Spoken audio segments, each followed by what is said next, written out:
opportunity. Yes, I was really great. Yeah, that was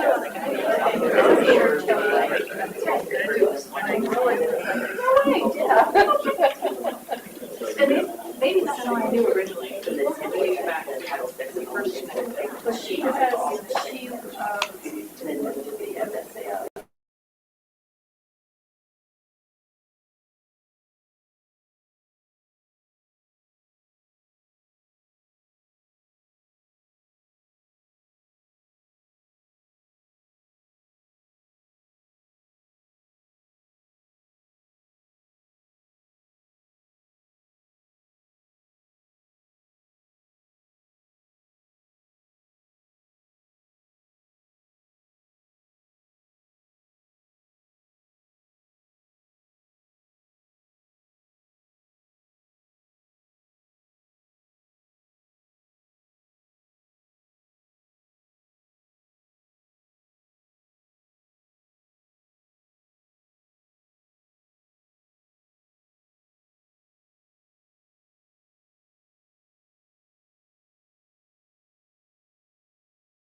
All right.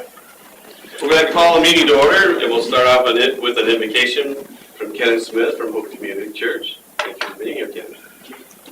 Father in heaven, we thank you for another beautiful day, how you take care of us here in Rensselaer. We thank you for the beauty of our city, of our citizens. We thank you for the care that we have for one another. May you bless this board tonight, O God, to make great decisions for all that are here. We give you thanks and praise in Jesus' name. Amen. Amen. I pledge allegiance to the flag of the United States of America and to the republic for which it stands, one nation, under God, indivisible, with liberty and justice for all.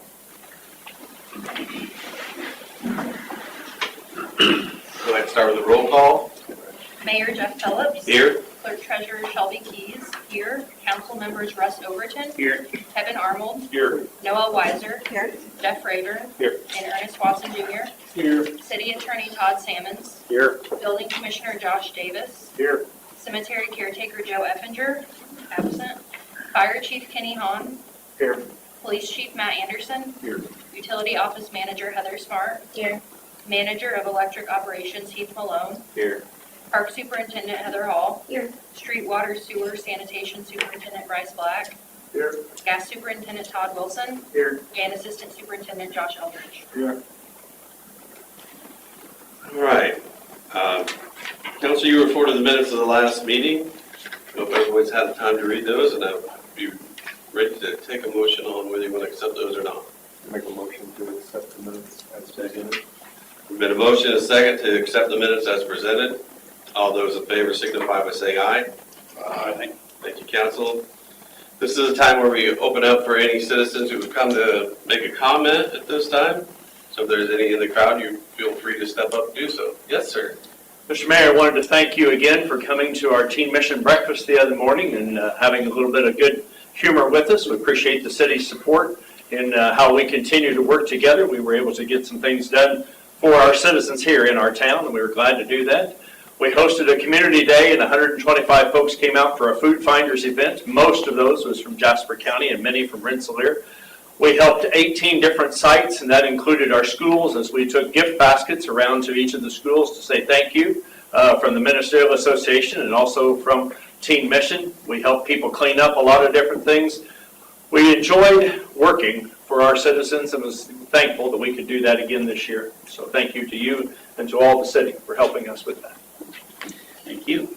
I want to take a minute. It may seem like it's a little bit of paint or a little bit of landscaping, but it means so much when you see it, especially when it was to our own facilities there when we were down by the wet weather treatment facility last year. It may not seem like a lot whether the young person's doing that, but after they're done, it sure makes the city look a heck of a lot better. I'm quite proud to be associated with you guys, and I was more than happy to be there at breakfast. And I would like for us in the room to stop, take a minute, and say thank you.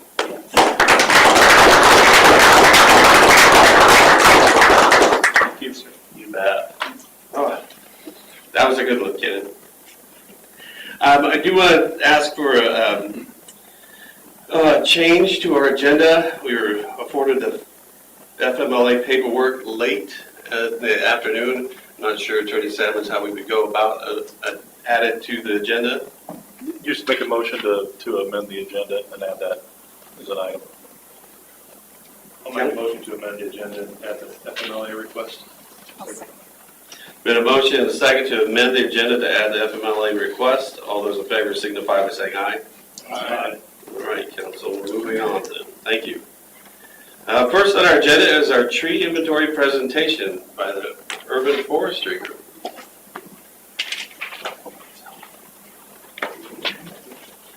Good evening, Mayor, Council, and Superintendent.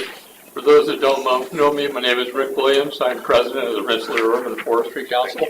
And with me tonight, I have several of our members, and Craig Hooker, and I'll turn around, and Brenda Green, Erin Flint, who is with Davy Group, and she's with us tonight, and Brenda's husband, Scott, and Harley Houghton.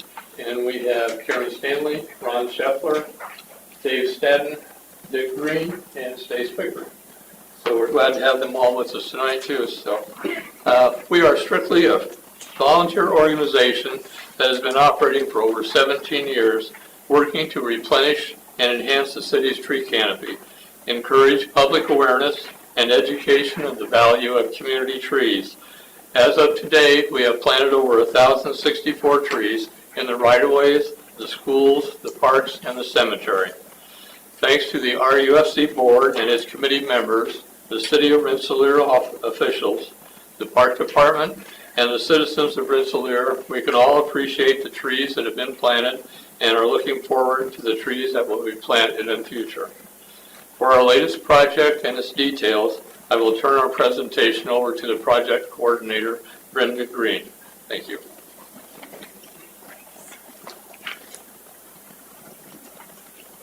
So as Rick mentioned, my name is Brenda Green, and I recently joined the Urban Forestry Council in January because I really appreciated over the years what I have seen develop in our community. Raising 4 kids in our community and lots of sports activities, I didn't have time to really join this organization. But now that my kids are grown and out of the house, I felt like it was time to become engaged in this activity. As most of you know, we did receive a grant last year, the IRA grant. And through this grant, we have received money to have an inventory done. The inventory was completed by Davy Resource Group this past spring. Through this study, we received a maintenance plan. All of you should have received the study via email. And then also, you should have received tonight, Craig passed out an AI-generated summary of the plan. The study itself looks like this, the front of the cover, and it's very detailed. And Erin's going to go through part of it tonight. When we went through it as a council, it was a lot of information. So Craig ran it through AI and came up with this summary, which was great. There's a wealth of information in this study. And our hope is that the information that is in here is used a lot of money was spent on this study through the grant. So we really need to use this study in our community. The key is that we use this plan and work together.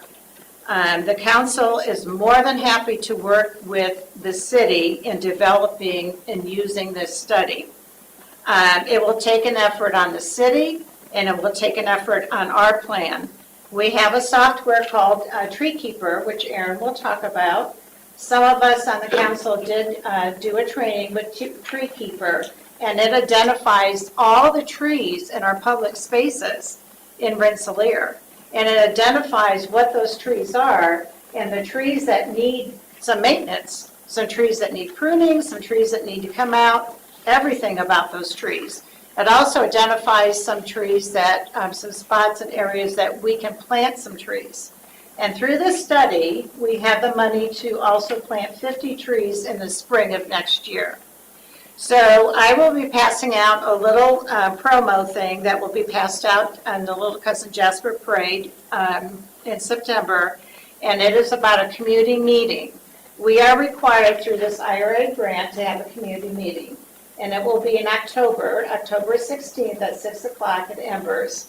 And we will talk about what we will be doing with this grant and the study and what it's all about. But spring of next year, we'll plant the 50 trees. And our hope is people will come to the meeting, they will sign up to possibly have a tree in their neighborhood planted, and then they will learn more about the council and the city's effort and what we're doing. We really appreciate the support of the Mayor, Jeff Phillips, of course. Heather Hall has been to our meetings, and she worked with us with a community engagement activity that we completed about 3 weeks ago, a tree walk that we did in a tree book or a leaf book. And also we want to get together with Josh Eldridge and other people through this other superintendents to work with the maintenance plan and to work with the software and to hopefully engage you in the software and the maintenance plan, so we can get some of this work done in our city that needs to get done. So thank you again for your support, and we look forward to what we can do in our community to develop a tree canopy. So I'd like to introduce Erin Flint. She is a senior associate consultant from Davie Resource Group, and she will further let us know the findings of this study.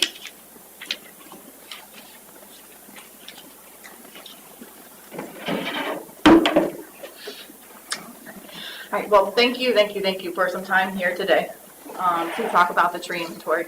I first want to resonate with the prayer and the fact that Rensselaer has done a great job with getting this funding, and I just extend that to the tree commission over the next years as you continue to engage the city and use the data.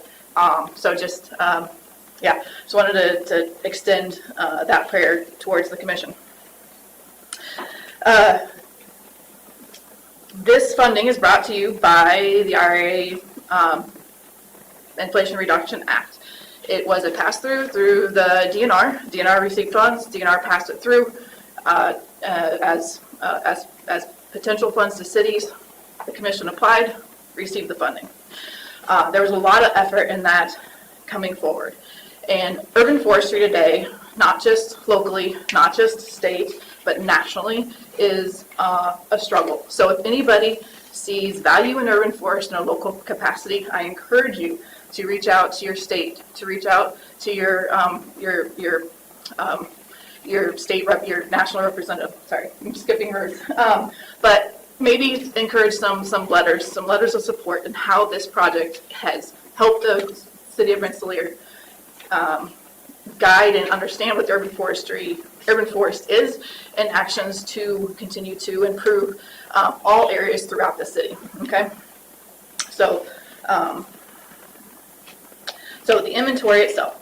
The inventory, we looked at trees and vacant sites along the streets and within parks. So typically the street right away, for some that may not be as familiar, that's between the sidewalk and the curb, or if there's not a sidewalk, it might go to the edge of power poles. But in general, there's a GIS layer that's there, And the arborists use that GIS layer to determine what trees are on city property, what trees are off city property, and only looked at to identify what trees, where they are located, and what trees they are within the street right of way and in parks.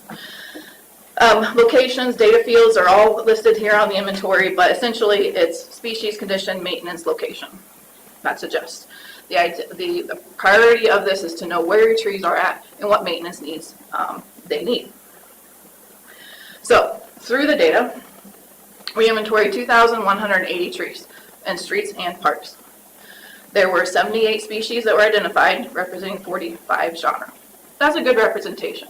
Looking more detailed and comparing that to BMPs, the general BMP, the guideline is that no more than 10% of the inventory should represent one single species in the population. And so the graph here that you see, there's a red line, the 10% rule. Anything at or above that is suggested in general that a strategy is put in place to reduce that and lift others that may not be represented on this graph today, okay?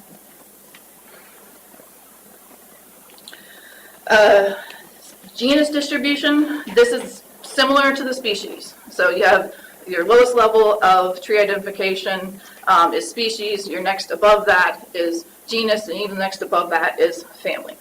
But in general, we look at species and genus. So the genus population, or the genus of the population, that general rule, instead of 10%, is 20%. So you have a red line there for 20%. Anything at or above that is a strategy should be developed to lessen that and increase other genre that may not be, again, represented in this graph.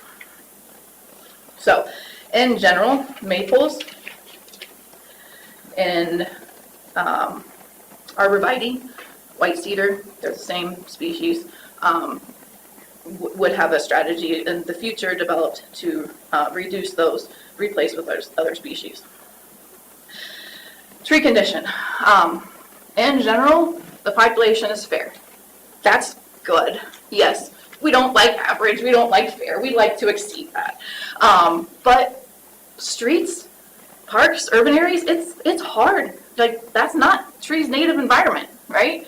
And so there's a lot of things that, whether we do it upon installation or we maybe have made a decision to put a tree in a wrong space that may not be best suited.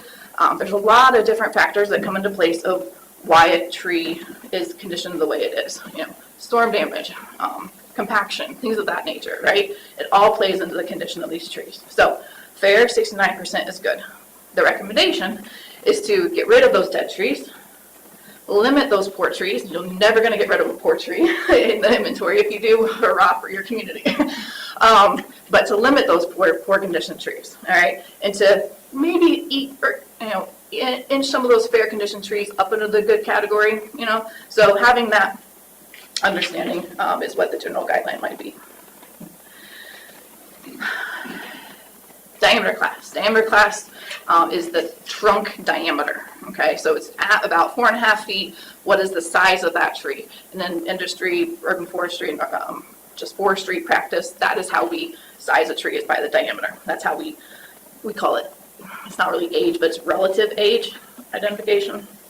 So the general guideline here is to have 4 young trees for every 1 mature tree, okay? Rensselaer is doing great as far as the number of young trees that are there. They're doing awesome as far as the mature trees are there. The fact that there's kind of a lag or a slag, or like the established and maturing population are lower than the ideal, that's completely fine. But recommendation is to now focus on those young trees, so those young trees can be good condition as they grow older, okay? The biggest bang for Rensselaer's buck is those mature trees. You have a lot of mature trees. Invest in the saving, the preservation of those mature trees, whether it be like just maintenance practices or it's preservation of like a new developed area or a redeveloped area. Keeping those trees around will be important for the overall benefit that Rensselaer's population is providing. Okay, relative age. Relative age, this one just stratifies the inventory over the size of the population, and shows you the conditions within those size classifications. The fact that we're seeing goods trending downward from young to mature is normal. As trees mature, they will not be as good condition as what they were when they were young. But it's the whole practice of trying to, okay, how long can we keep those maturing trees in that good category, right? And then the poor and dead trees, those that are in the mature category are your larger trees. That might be a strategy to lower those poor and dead trees in those larger categories because of the potential for larger amounts of risk associated to those limb failures, whole tree failures, that sort of thing, okay? So there's some things that we brought out of that. All right, tree benefits. So there are two models that Rensselaer has received. One is iTreat Eco and one is Tree Keeper. iTreat Eco is a U.S. Forest Service peer-reviewed evaluation of the value that the trees are providing the community, monetary value. So how much stormwater are they holding from reaching your stormwater management system? How much air quality are they improving? How much carbon are they sequestering, right? And so that is turned into the function of those into the value. So in Tree Keeper, you can actually go to a neighborhood, a street, the whole city, a single tree, and see how much value that specific tree is providing the community. Using the iTree model, the math model behind it. On average, an average tree in Rensselaer is producing $7.60 per tree per year. Okay, the total for all the trees is per year is $16,500, and that's per year. And those are only trees that are inventory. Imagine those trees that are in residential property. Imagine those trees that are just outside of parks or outside of the right-of-way. All those trees are not factored in here. We can't use, there's a model called an urban tree canopy assessment that you can find what that value is. But this one is only looking at those that were inventory. Okay, so a work plan, I'm going to try to get through this very, very quickly because, like they said, it's very, very detailed. But in general, there were 175 trees identified as removal. None of them are extreme risk. 15 are high risk. The recommendation is to get those high risks looked at and taken care of sooner than later. Okay, that's a main takeaway. Priority pruning. Priority pruning are those trees that have either deadwood, hangers, clearance issues associated with those trees. There were 367 trees identified with recommendations for priority pruning. 0 of those are extreme risk, 27 of those are high risk. The recommendation for that is to maintenance those high risk trees in the pruning category as soon as possible. Then there's a routine pruning cycle. Whether it be pruning or just tree inspection, the commission's going to help guide that. There's some cost savings in the budget. The plan does identify like a budget of what is the best practice approach to this, but there's ways that you can splice and dice and still maintain an active, proactive program. And one way, instead of doing block pruning every tree, might be just to inventory update, keep the inventory update, keep Tree Keeper updated, and keep those priority prunes and removals identified. Okay. New tree planting. Again, the Tree Commission will help identify this, but a general planting goal might be for every 1 tree removed, replace 2 trees, right? That's a goal that needs to be evaluated. What's practical for Rensselaer? But there should be some sort of goal. Right now, I think pretty sure the budget explains what a 70 tree planting each year would look like. Projects that out. Young tree training, that's the idea of all those 40% trees that are in the young condition category. How do we keep them in the good condition category, or get them up to the good condition category for the established and maturing ages? That's where the young tree pruning cycle comes in. So the recommendation is that every year, a third of the population is trained. Again, this might be a maintenance strategy. There's several communities that have a tree stewards group that goes around and prunes trees from the ground. The budget isolates like the monetary value of what that would look like, pruning 481 trees every year. No, sorry, pruning 189 trees every year. But there might be a volunteer type of day of service or whatever, weekend of service that could be established to get these trees trained. And then the routine inspection falls in place with what I said previously for the routine pruning. So, in general, why do we care? Well, public service. We want to reduce the amount of risk associated with our trees, but yet provide the service of all the benefits that trees provide, right? And that's through managing risk, identifying where those priorities are, evaluating a path, a plan in place on how to do that, structuring that and getting it done, and then keeping record, right? And so these are all the different capacities that we just quickly went over that helps with that risk management. So these are the activities. Activities are in blue, projected over 5 years. Explanation is in the plan if you want to get more detailed. But the idea is that within the first few years, all of the identified high and moderate trees are pruned or removed. Trees are planted. And then the activities, hopefully the costs will go down over time because you're proactively maintaining the tree population, but there will be a point where it's stagnant and might be some ups and downs because you're investing in the future. You're growing population by planting more trees one year versus another year. So there could be some ups and downs in that. But in general, the idea is that from an inventory, your initial inventory, it might be high, but it should go down and then be the same over time. So this is just a quick snapshot of the tree keeper system. To the left, you're seeing the 2,171 trees that were collected. You're seeing the value tree keeper at this moment in time of the screen chapter said $9,421 in benefit for carbon sequestration, stormwater, and air pollution removal.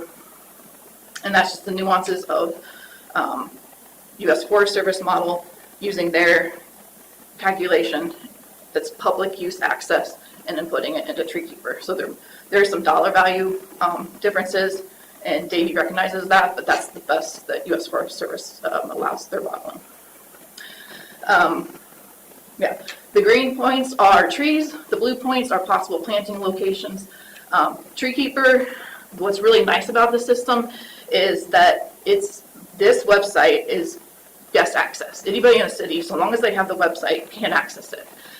Once you have an access, there's this login up at the top right.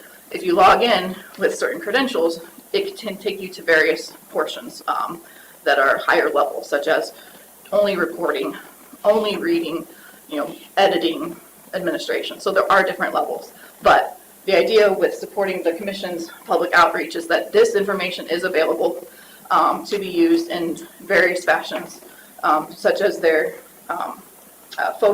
tree photo posting that they did. They could post all those photos in here, pinpoint where those trees are, and say, hey, here's the tree that was in our photo program. So there's different ways that, from a public outreach perspective, can be used. So we're not going to go through these next steps, but this summarizes the general next steps in the plan from doing the inventory, having your general recommendations, and putting it in a work plan.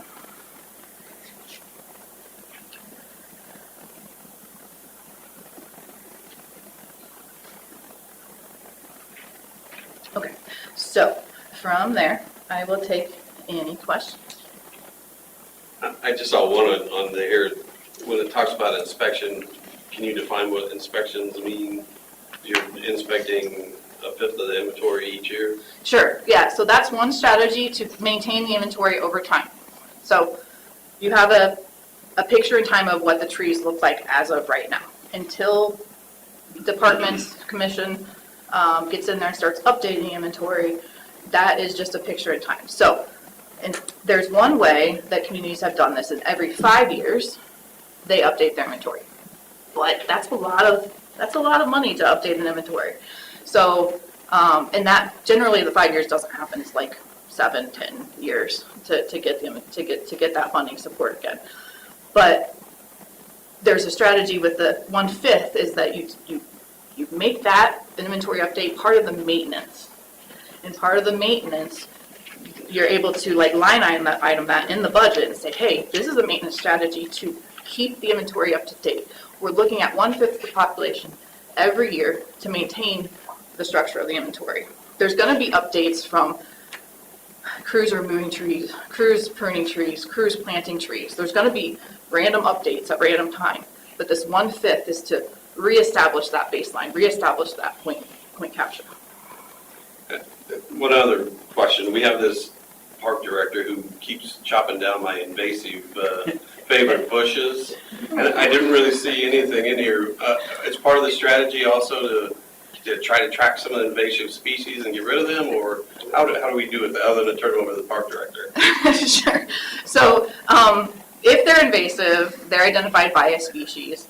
You can compare that to what the invasive species list is, what the city thinks is or considers an invasive, right? For example, Norway maple is on our invasive species list, but not every city recognizes that invasive. Colored pear is on our invasive species list, but not every city at this point has a plan of replacement. The idea is that the inventory identifies where those trees are at so that plans can be put in place. So the plan doesn't focus on the specific invasive removal plan, but it does identify saying like, hey, of the population, this is the population, the amount of population that is of threat because Asian longhorn beetle, emerald ash borer, whatever have you. Okay? Okay. And if it's not listed there, you can find the host in. Any other questions? I have a question. So you mentioned preserving and maintaining our mature trees. In your study, identified 54% of our inventory have pest susceptibility. And Is that something we should be concerned about? so pest susceptibility is getting to what Mayor Phillips is saying. Okay, and that is that like there's an invasive species such as colored pear, but then there's another threat such as emerald ash borer that's also considered an invasive, but it's different aspects, right? So yes, those that are higher threat level, there should be some sort of plan or some sort of recognition that, hey, we have a lot of these trees. We need to, the first plan typically, if it's like Asian longhorn beetle, which I don't have it on the slide as a reference, but in general, knowing Asian longhorn beetle, that's typically up there on the top for most communities in Indiana, would be to, all right, let's do a monitoring. Let's figure out their life cycle. When are they most prevalent? When are they easily seen? And let's do, whether it be department or tree steward plan, whatever, and get our eyes on all these locations of trees to see if we see this pest. So, or signs, symptoms of these pests.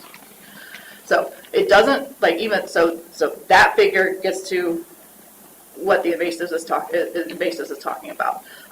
But the focus of this plan is more about the implementation of the inventory. Okay? And then you So also, it's recognized as a need. also in your plan, so that the city should promote the planting of new trees on private property.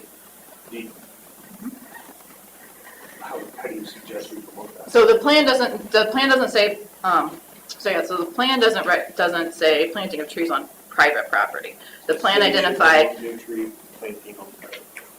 the plan identifies planting trees on public property, but knowing just in general, knowing where the potential locations for planting in most cities is in residential backyards. The inventory doesn't speak to that because it's only looking at public property.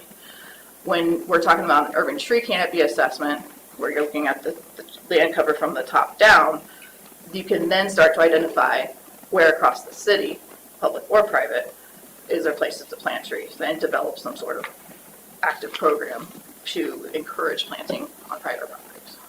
That's my question. How do, What is the suggestion for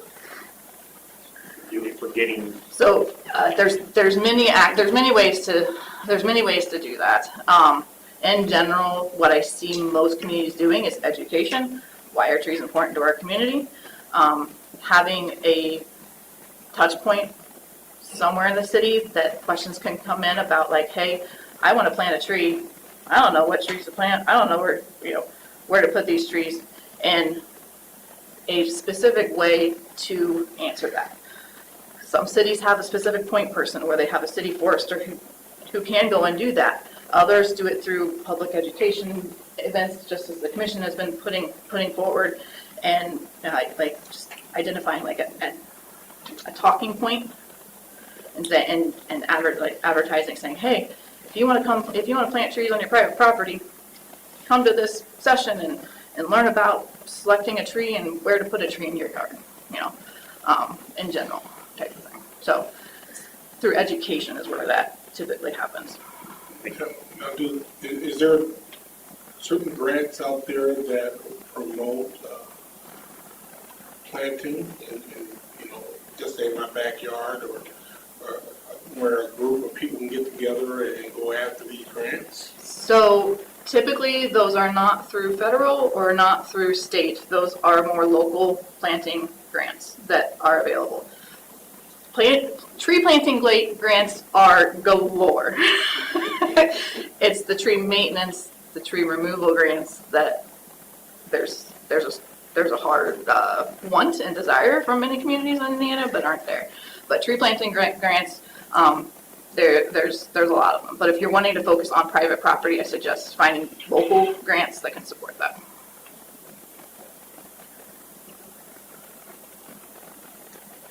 I've got a half a dozen more, but I think I'll skip it for now.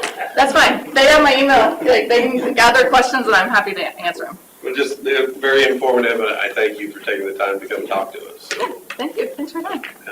Thank you. Okay. We've got a few things to pass out, Jeff, so we leave. All right. Super, thank you. Thank you. So part of this grant is we're having a community meeting, I mentioned earlier, on October 16th. So we're encouraging community people to come, and we're going to have a guest speaker. And I like the question that you asked about planting trees in your own yard and what would be the suggestion. So this guest speaker we don't have yet. We have some ideas, but that may be a topic that this guest speaker can talk about. Because a lot of people would like to put trees in their yard, but they're not quite sure what would grow in their yard based on their soil and, just based on the weather and everything else. So you can have one. Okay, great. So spread the word about this meeting we're having in October. There's going to be passed out, I think I mentioned at the Little Cousin Jasper Parade, and hope to see you all there at the meeting. And looking forward to working with the superintendents of the city with this maintenance plan.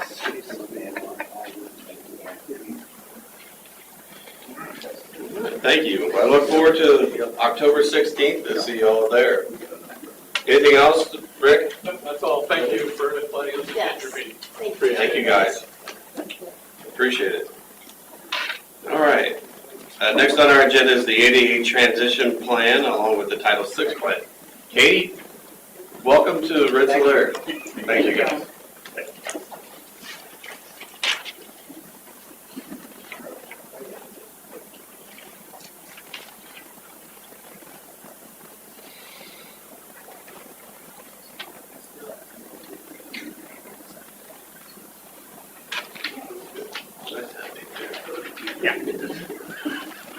Good evening. Good evening. How are you guys?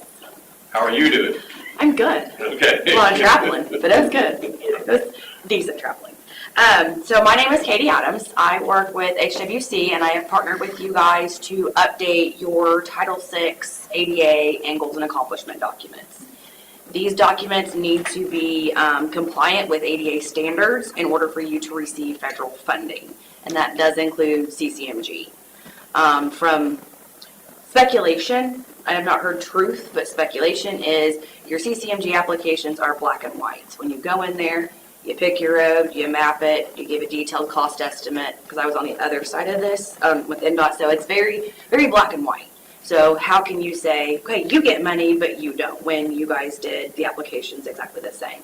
I think this is a way that they are going to be able to knock people out, because the funding, as you all know, was decreased. So they're not getting as much, they won't be able to spread the love as much. So with that, we have, I went in and we've got a draft ADA plan. This will be at your clerk treasurer's office for public comment for the next 2 weeks. So if anybody would want to come in and look at it, you just hand it to them. If they have any questions or any comments that they want to add or incorporate in this, have them just write it out and then let me know. The guys know how to get a hold of me and we can review and we will edit as needed.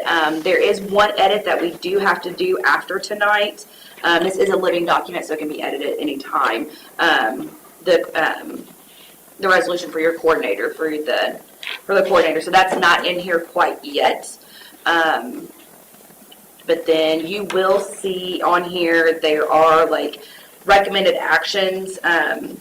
Some of them are just continue what you're doing because it's within standards. Some of them are, hey, you need to change it. There's barriers that need to be removed, or like I saw like the pool, the handrails, they're too high. They need to be moved down. So that's a barrier you need to address. It's not saying in here, do it tomorrow. It needs to be done tomorrow. It needs to be on the radar. It needs to be a goal for upcoming years, depending on your budget, because if we all were, budget friendly, we'd all have all this done. Along with that, there is all of your sidewalks and curb ramps have been evaluated as well. So you will see in there for your right of way, for your left and right sidewalk. So it's not east and west, because sometimes your road curves, makes it a little harder to go, okay, now it's not east and west, now it's north and south. So the way you look at it is right now I'm looking at Jefferson Street. So I am on Jefferson Street. I am going from Jackson to Warner. So on my left sidewalk, it's a spot repair, and on my right sidewalk, it's a spot repair. You will see the length of feet, and you will also see an estimate. That estimate is showing only the concrete. So that kind of helps to your public when they're like, why isn't my sidewalk fixed? You can say, well, the concrete to that, just that block, we're looking at $13,280. Just in concrete.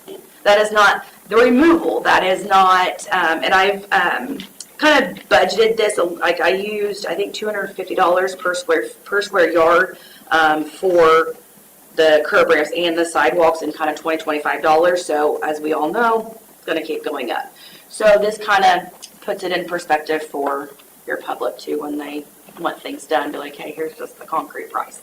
So with that being said, this will then satisfy the NDOT's regulations on having these updated every ADAs every 3. Your Title VI and your goals and accomplishments you will approve at your next meeting along with this document. Those are due every year. So your 9/25 meeting, you will also have this along with your Title VI and your goals and accomplishments. And then once you have all 3 of those approved, then you will submit to NDOT. So, any questions on? That was a very lengthy reading, I'll say that. I probably made it not very far. Yeah. I do remember the last time we did the plan itself, and we went into each of the facilities. Mm-hmm. Are we still trying to do our own facility stuff then? Correct. Okay. Yep. All right. There's pictures, and then there's measurements as well. So like looking at, I think this is the baseball field. So it must be like your park. The countersinks are a couple inches too high. So it needs to be a goal to remove those. And I did put a rough guesstimate, so your public will see there is a guesstimate to reposition those sinks for $1,000. Is it maybe going to cost less? Yes, maybe not. But then you at least can see a potential budget to say, hey, we want to make ADA changes. This is our budget for those. And then use this plan to say, okay, let's pick and choose what we would want to, the barriers you'd want to address. Do you need the 504 also? Yeah, that'll go in this with that too. So if you've got that for tonight, or you can do it on the 25th, it doesn't matter. We'll just do it tonight and Okay. we'll take care of it.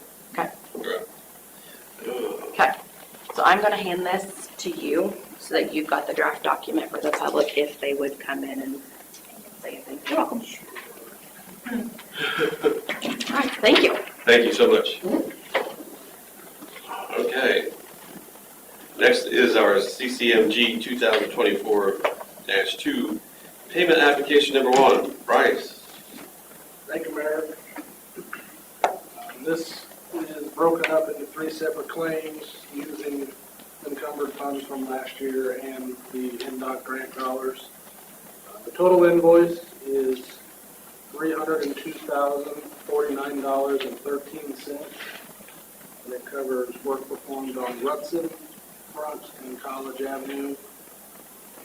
Of that $302,049.13, $226,536.85 is NDOT funds, and $75,512.28 is local funds.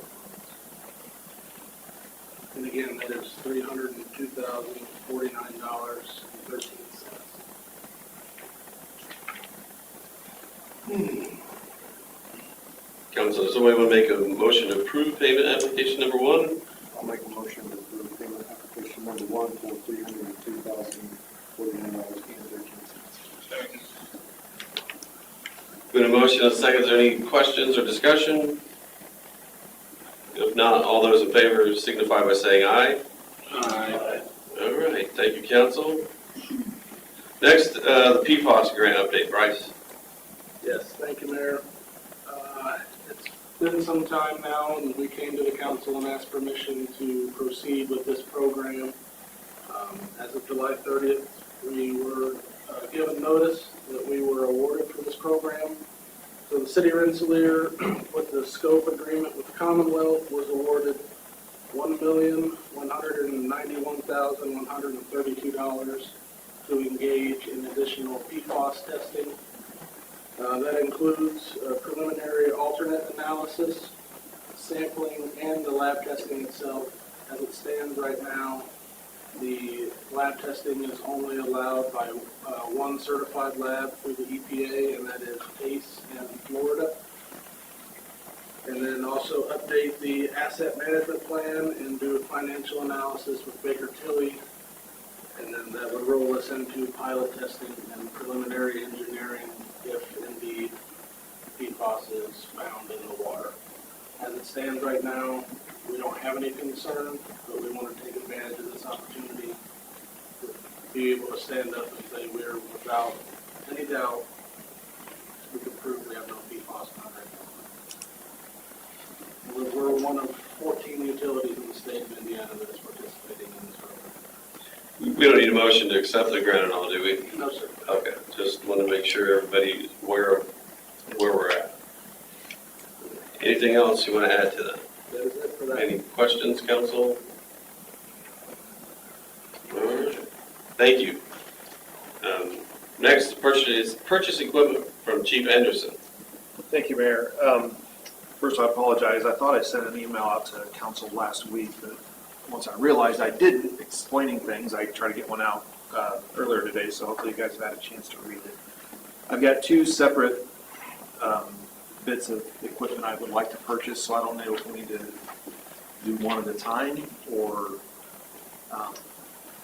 But I the think we'll first, do them at the same time. same time. Okay. First one, handguns are getting somewhere around 10 years old. I don't remember when you purchased them, when you were chief. That was 2016. Was it? Okay. Yes, sir. Okay. Some things I remember. So they're getting to where they have a lot of rounds through them. For example, when I went through firearms instructor school, and I've got a couple other instructors as well, just in that week you're putting 500 rounds through it. We're getting to where we're having to replace parts on them because of their age.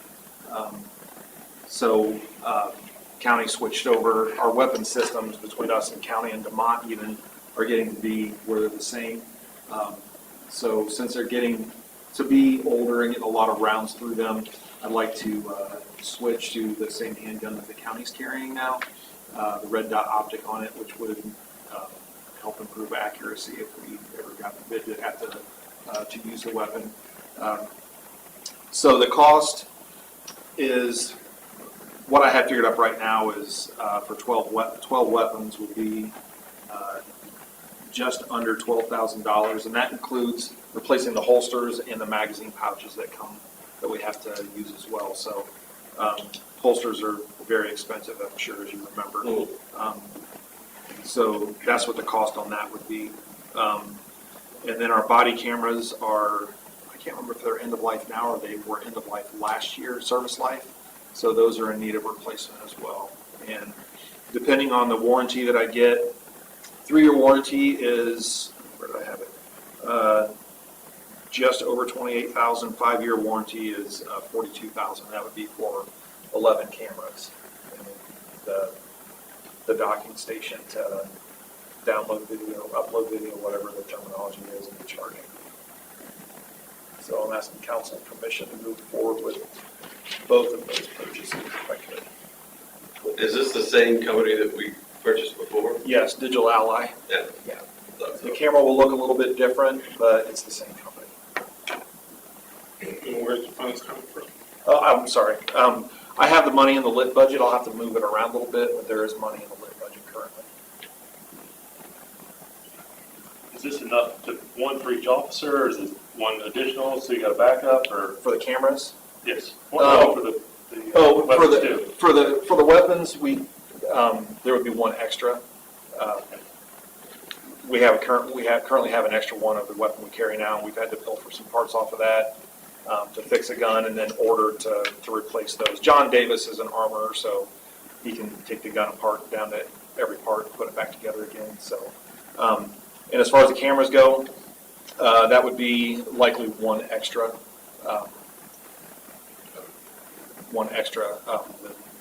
Than what we have, so, or officers, sorry.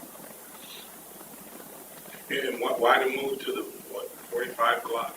It's still a 9mm. I don't know how they number them. I mean, when I first heard it, I was like, well, it's 45 caliber, but it's still a 9mm. The reason why I'm wanting to switch to that is it's the same weapon platform that the county has. Over the last several years, when we bought our new patrol rifles, county a year or so later went to the same thing. When they bought a precision rifle, we went to the same thing. So just to keep those same weapon platform the same, if something went wrong to where we had to borrow a gun from the county, if you have ever shot with a red dot optic, there's a learning curve to it as opposed to just having the iron sights. That's pretty similar from one gun to the next. But when you bring the weapon up to get a sight picture, that red dot, sometimes there's a learning curve to get the muscle memory where you bring it up and you can get a good sight picture. So if we were to go from our guns now and have to borrow one from the county, it's going to be a little tricky. So I just would, and the same vice versa. If we have the same weapon platforms, and the DeMont chief was in town today, and I asked, they have the same thing, and the first thing he told me was that it's nice having the same platform, or the same weapon platform from one department to the next. I want to thank you for doing stuff like that and cooperating with the other agencies. I tried for years, as you know, to get the same software, and so I tip my hat to you for getting the same software. That was a big move. It's very helpful. Yeah. So great job. Thank you. And you're a trainer, right? Firearms instructor, yeah. Myself, John Davis, and Chris Kenin are all firearms instructors. So we teach our officers, we help county train their officers, and in fact, John Davis was just down at the academy last week instructing the basic students. I'll make a motion to approve Second. with the 5-year plan. Okay. The guns and for the weapons and the cameras, yes. There's been a motion and a second to approve the purchase for the weapons and the cameras with a 5-year warranty plan. All those in favor signify by saying aye. Aye. Anyone opposed? All right, motion carries. Thank you. Congratulations, Chief. Good luck. Thank you. Next on our agenda is the EV charging station grant update. Heath. Thank you, Mayor. I'd like to announce that we have been awarded the grant, the opportunity to move forward with the EV charging station. They have approved us to get the maximum amount, which is $10,000 for that.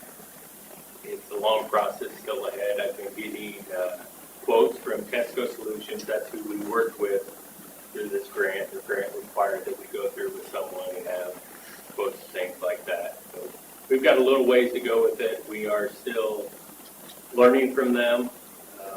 The quotes I sent you to look at earlier have shown that it comes with a subscription fee where it will be under warranty for 5 years. They will be monitoring them through Wi-Fi, so if anything goes wrong. We still have to look into pouring the pads for them. We're looking at 2 units, and it will be by Pilson Park is what we're proposing, next to the restroom.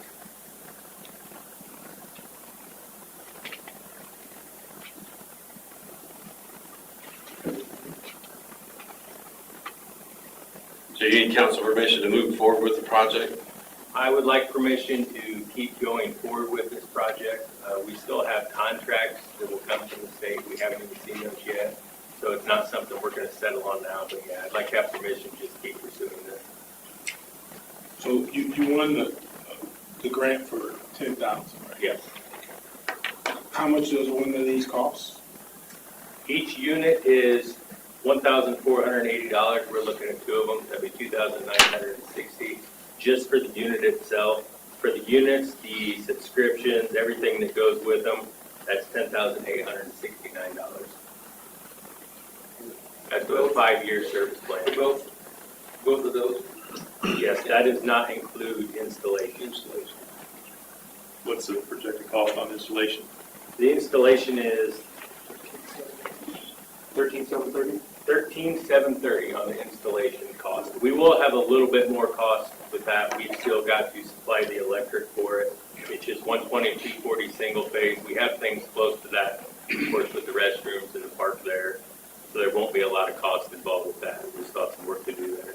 So roughly $25,000 for 2 stations? I would say we're going to be closer to $30,000 in the end.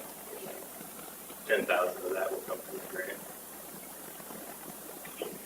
We're going to have credit card payment at those charging stations? Yes, and we can set the price on those. The average right now is 35 to 50 cents a kilowatt. What you get for them right now?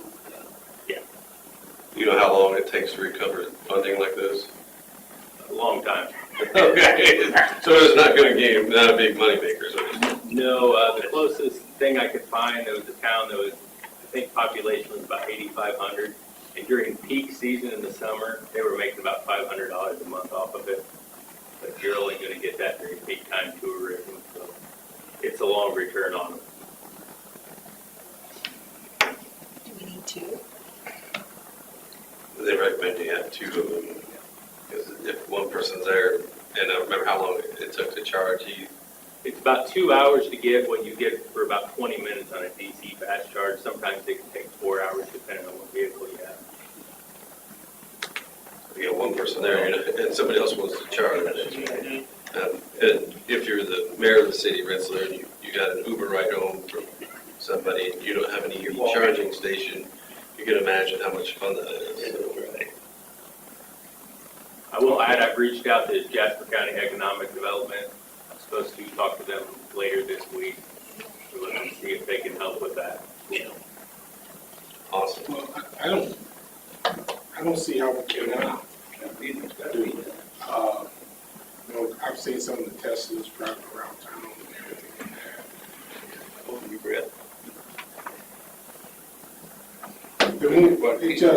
It just moving ahead. I mean, you just got to get it done somehow. And it's going to cost, I don't like the idea it's going to take a long time to get that money back, but I don't see any other choice. I would make that motion for him to keep pursuing this. Sir. And then keep looking for opportunities to find funding. That would be the only recommendation. I would also just say on the Miller, whatever that is, Miller Eats quote, they do have sales tax on that. All right, there's been a motion and a second to keep moving forward on the EV charging station. All those in favor signify by saying aye. Aye. Anyone opposed? All right, Heath, great job getting the grant. Yeah. Let's continue to look for money. Thank you. All right, next is our gas tracker, Todd Wilson. Thank you, Mayor, Council. The tracker of 0.3708 is a decrease of 0.0505. So a decrease of 5 cents this month per 100 cubic feet. Make a motion to approve. Second. The motion to approve the gas tracker and a second. All those in favor signify by saying aye. Aye. All right, motion carries. Next is Resolution 24-2025, the ADA coordinator appointment. In the past, I think you have the resolution, Shelby. Yeah. In the past, we ran the ADA coordinator through the building commissioner's office, since there seems to be a number of different things that go hand in hand with the building commissioner's position. So it's our recommendation that we nominate the building commissioner, Josh Davis, as our ADA coordinator and continue that process. Council, you have any questions? Are we nominating Josh specifically, or are we nominating the building? Okay. It says building commissioner, Josh Davis. So I think that's how we did it the last time, Kenny. I don't know if you remember that far, but I'm pretty sure that's it. It's not the person in that position, it's specifically Josh. That's my question. I would think it'd be the person in that position, Kenny. I can't remember how we did that. Person in that position last time we did it. My point is, does it continue on then forever as? As the building, so that you have to have that email address that they're going to contact for the building inspector, and then that's why it's like that. I'll make a motion. Okay. All right. We have a motion and a second to approve Josh Davis. Wait. Okay, hold on. So I'm just trying to understand, so all the ADA stuff that we're going, even that going out to the fairgrounds and everything, all come through Josh. We need to communicate better with our ADA coordinator to get through Josh or whoever the building commissioner is to make sure that we're doing this correctly. Most of our stuff done through CCMG is done through an engineering company to make sure we're doing the ADA stuff correctly. But even the stuff that the state did, when they came through and redid some of our sidewalks and curbs, make you scratch your head. So, yes, we need to make sure we are coordinating with our ADA director on most of our projects and including that perspective on those. So he's a coordinator. Yes. Responsible for coordinating efforts of the city of Rensselaer to comply with Title II and investigate complaints where people have violated it. So it also gives us an opportunity for people to file grievances, and it has one direct person to go to those grievances. Did I miss anything? You two in the back. It makes no sense to have that department have that, be a coordinator from that department. I don't know what other department we would pull a coordinator from. But it would make sense, I guess. Well, I guess I'm looking at, our streets. Would it make more sense to do it in the streets and sanitation than it would be just going through?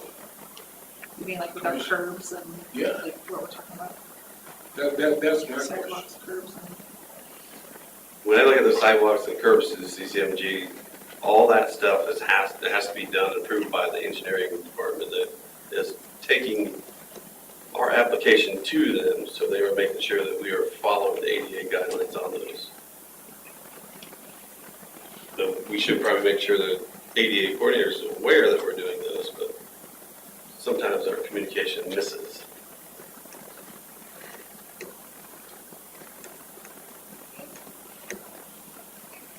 Is this a year-to-year thing that we can look at? I would love for it to be a year-to-year thing to look at. The problem with it, and Kenny and Josh can both talk to you about is, there are times, Kayti left, there are times where we appoint that position and we don't follow through from year to year, or every 2 years where we investigate those things. So, we can. Keep in mind that the ADA thing also, it's not just streets and curbs, it's all your buildings, all your public buildings, new construction. No. I think you can get multiple people in there, it just confuses things. It just gives you the ones one person you can go to that's going to get you the answer. I mean, I think the streets, I mean, Josh can speak up, but I think the streets can still handle their stuff. It just needs to be funneled through one office. And the documents need to be left in one office. Good questions. Sorry, Josh. So for the guy who did it before, thank you for your input. So is there a motion there? Oh, we got a motion and a second. All those in favor signify by saying aye. Aye. All right, motion carries. Next is our designated outdoor refreshment area. So we've been working on getting a designated outdoor refreshment area for quite some time. This will help us with the entertainment venues, restaurants, public ways and squares, along with green spaces where we have downtown events such as Little Cousin Jasper, Oktoberfest, Farmers Market, Art in the Alley, trying to increase some of the foot traffic that we see downtown by creating a designated outdoor refreshment area. The area that's been forwarded to you on a map, the area that's inside is signified by the yellow border. We're going to go on the downtown of it. The ordinance itself also allows for vendors and other permits to come into there. You'll still have people from Oktoberfest where Main Street runs it. They'll still have to apply for their vendor permit or have vendor permit. I said both of them this year just to make sure. Yeah. So they apply for their permit for the alcohol to serve during Oktoberfest. So this will open us up also to other people who are vendors who are licensed through the Indiana Alcoholic Beverage Commission to also be in our downtown DORA area. And hopefully again to create that foot traffic that we're looking for downtown. While they're charging their EVs, they can go get a refreshment at one of the downtown stores that provide those refreshments, and then go to Potawatomi Park, and then hang out for 2 hours while you're getting your car recharged. Mayor, so this map that's showing right now, that looks different than the map I saw before. I thought there was more blue. Is it, the blue spaces are the public spaces, and the yellow is the boundary of the DORA? Yellow is on this map? Yellow is the boundary of the DORA itself. The blue spaces you're seeing out there is kind of our proposed areas. We haven't finalized it yet where vendors would be able to set up for events. Okay. The other map you're referring to is just the whole thing. Yeah, I think that's what I saw. Yes, that's what I saw before. Okay, so I just. Any other questions?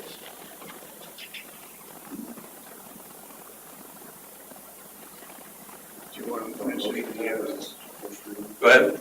Do you want to mention that section 15 there with changing where the fine money will be? No, we should mention that if somebody does violate it or carries the alcoholic beverage outside of the DORA location, there is a fine associated with that.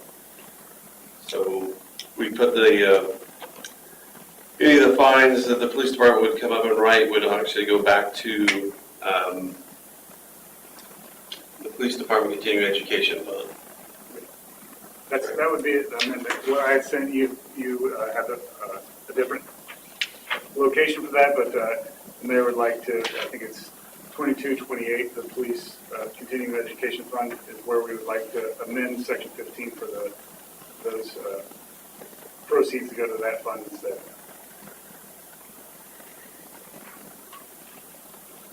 In other words, I don't see a whole lot of fines coming. Sorry, man.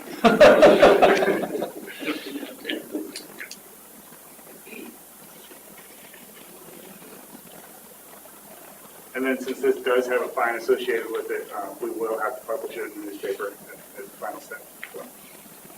So this is the first reading? Yes. I don't see a reason to get in a hurry and try to pass it tonight.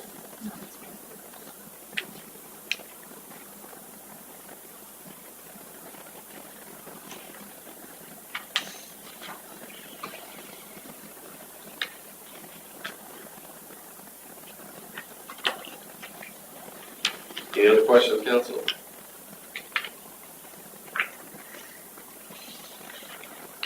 Is there a motion to approve the DORA?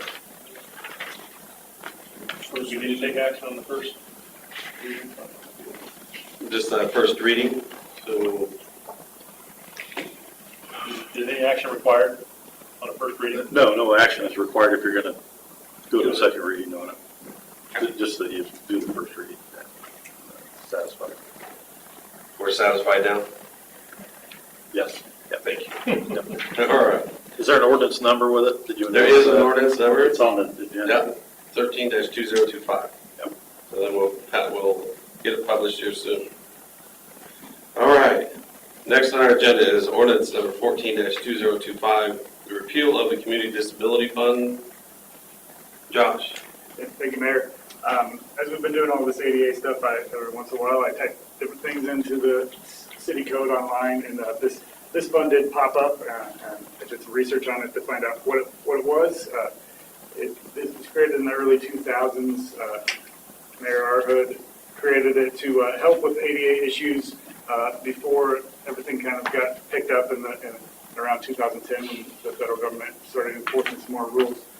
But at that time, there was donations made to help with ADA issues, and there was a fund created and a commission created to be able to spend those funds. And as I provided in this Exhibit A in here, I believe in 2012, there had been quite a few years since any activity had taken place with this fund, and the council at that time voted to transfer the remaining dollars into the general fund. So this is just to clean it up online, so if anybody is looking through our code online and they come across this fund, they don't think there's a separate ADA fund to help with different issues. So this is just to repeal that and clear up that issue. So there's no money in that fund anymore? No, I believe Shelby could confirm, but I don't believe it's even in our fund list right now.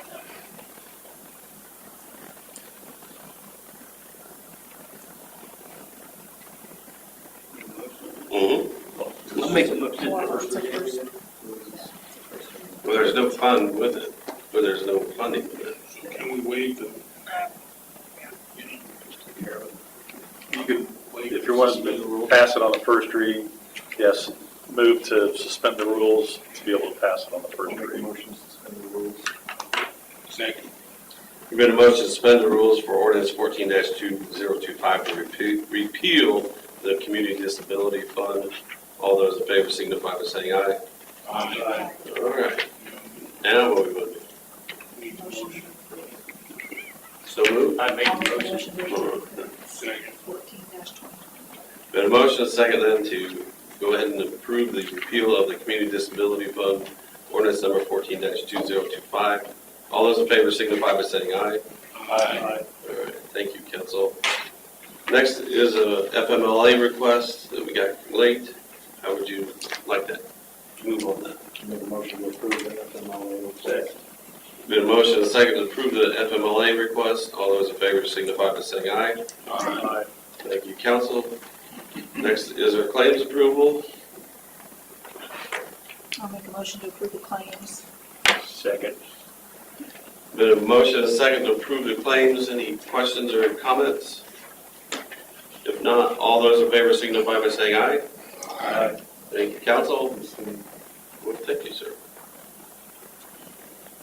Unfinished business. I don't have a whole lot. Under administrative comments, we got notified by our insurance company provider, the light plant had some issues when they did the demolition that were seen by our insurance company not very happy about it. They went ahead and said they did not want to insure that building. So we found a separate person or separate company to come in and insure it. I think Stacy did a fantastic job where our liability property insurance didn't raise but 3%. Given this day and age, I think that's probably a very good number for us. But as part of this, I found a contractor who can do the roof and the tuck pointing. It's up to $32,000, I think is the number. But I really kind of want to make sure I get council approval on that before we start. I didn't find another contractor out there I'm sure there are some that do tuck pointing and roofing, but it's a local contractor that's done jobs for us in the city in the past. Maintenance or replacement? It's maintenance, yeah, strictly maintenance, and then filling in where some of the holes were left in the building. So we'll probably have the electric utility pay for those things that we found until we can get it in better shape where we pass it on the park program. Motion to approve the Second. There's been a motion and a second to approve the roofing and tuck pointing with Steve's Specialized Services. All those in favor signify by saying aye. Aye. Anyone opposed? Thank you, council. Next, obviously, insurance update. I gave you the one so far. Again, hats off to our superintendents who keep our claims at a very low rate, so our insurance increases at a very low rate. So thank you for all that you guys do. I appreciate that. The other part is, shall be brought to me our health insurance increase for next year, which I think you guys might have got the email on. It's down 3%, so those savings hopefully will be passed on to our employees. So we're kind of looking forward to that. Yeah. Again, that goes back to our superintendents who are looking out, making sure we're staying safe. As long as we stay safe, I think we'll continue to see those health insurance and property liability insurance rates stay close. Next, August 25th meeting, we will plan to have Baker Tilly on hand to go over an exciting capital spending plan at our next meeting. So I'm sure the council, I want to prepare you for all that, and we'll be good to go. And then I just wanted to update council too. I signed the contracts after Attorney Salmons reviewed them for the construction to begin on the wastewater treatment plant and lining of the sewer on Melville Street. And I know that's a lot, but definitely want to keep council advised. All right. That's all I have. Shelby? I don't have anything. Ernest? No. Jeff? Josh, are we still on track to be in compliance with ADA by this winter?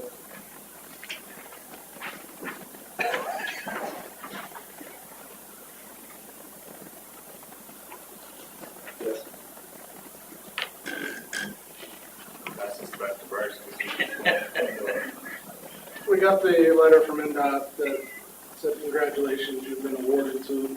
It's less than what NDOT initially had presented us, but they awarded us $1,074,400. With that, it says, you continue to work towards your compliance. That's what Kayti was here for tonight. 25th, we'll get these things back before the council, and then get them submitted on the 26th, with our deadline being the 27th. So, thank you. Thank you. Noel? I have nothing to say. Kevin? Nothing. I have nothing. All right. Good. Hearing that, we'll move into superintendent's reports. Chief Anderson, we'll start with you. Thank you, Mayor. I have nothing. Attorney Salmons? Nothing to report, Mayor, but if we could we go back to number 9 on the agenda for a moment? Yes, sir. I just did some looking at my calendar after we were discussing not passing that ordinance tonight. Josh is correct. If it includes a fine or a forfeiture, that penalty, it's got to be published before it takes effect. Right. Is that 30 days? Within 30 days to be passed, I think. But it doesn't take effect for those 30 days though, right? I was not clear that I know that is with the building permit fee, there's a time limit, it can't go into effect, but I'm not sure on the fine, but I just. My concern was, and I have a question, are we intending to have that ordinance in effect by Oktoberfest?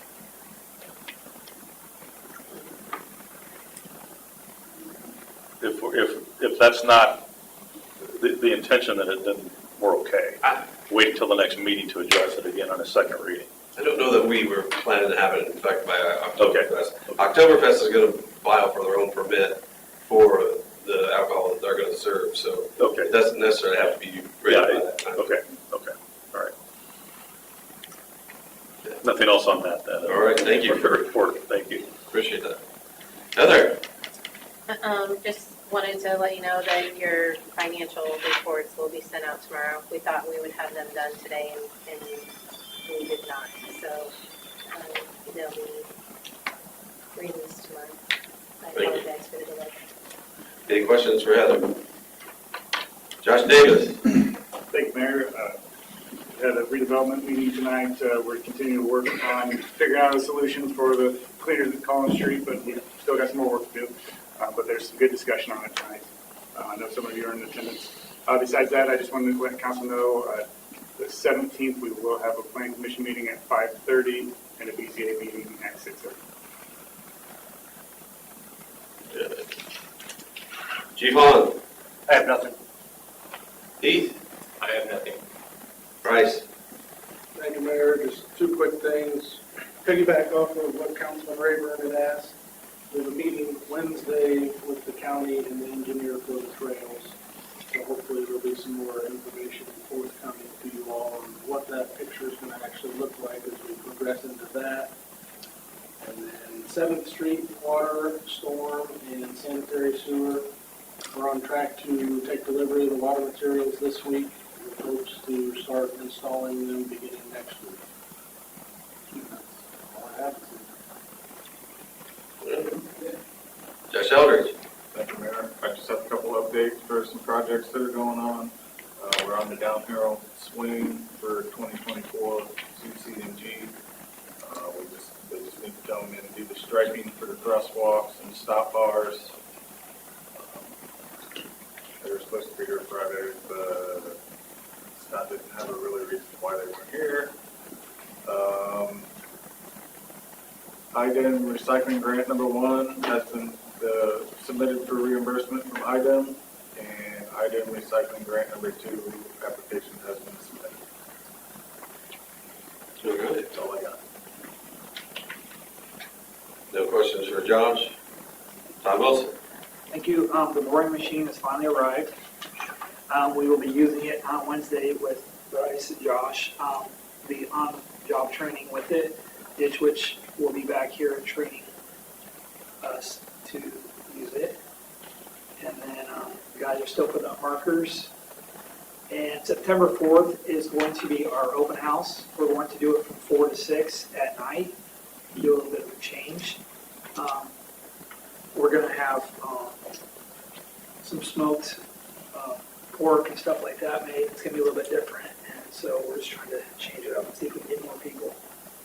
We got the grant for it also from the state, so they will match whatever we put into it.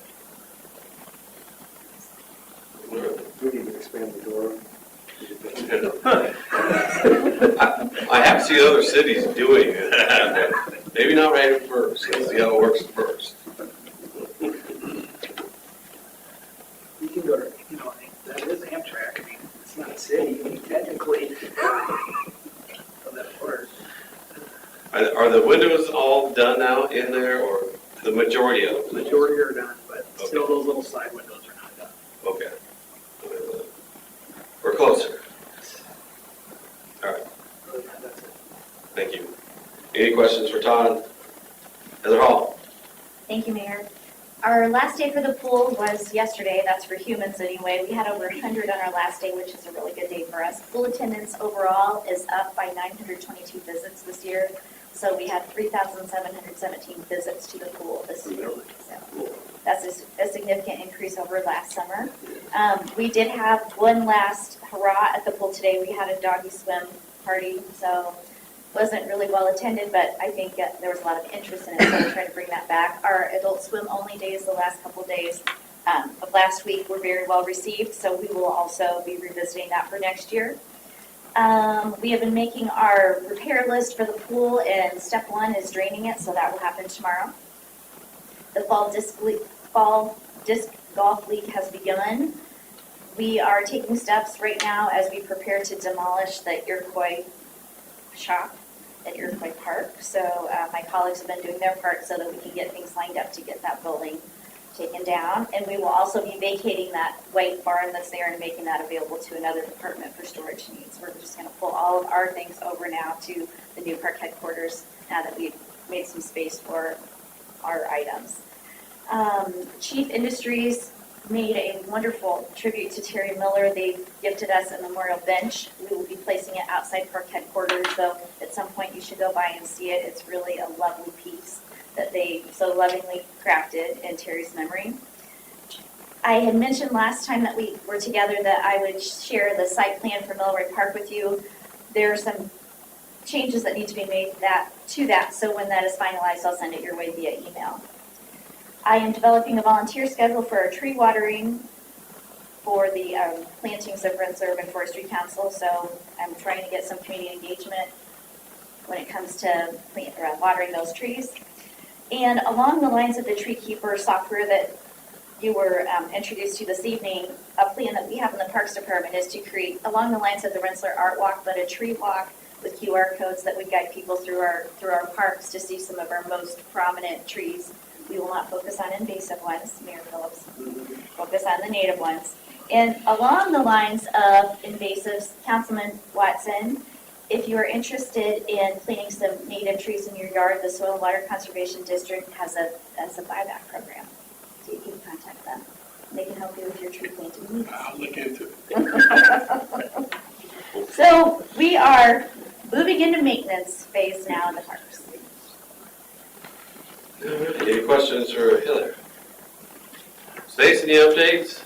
As the mayor mentioned, property casualty recently renewed. I'm very happy with the 3% overall change.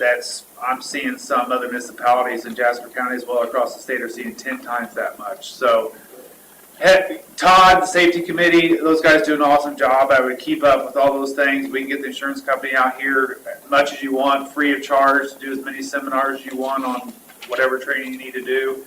I did send out a summary of the insurance to all the city council members. If anybody has any questions, you want to meet individually, you have any concerns, just certainly let me know. We can get together. And as long as we can continue to get some of the training coming back to us on some of the safety features, I think that'll help us continue. Yes. Thank you. Any questions, council? Anything else I missed? If not, Second. there's been a motion and a second to adjourn. All those in favor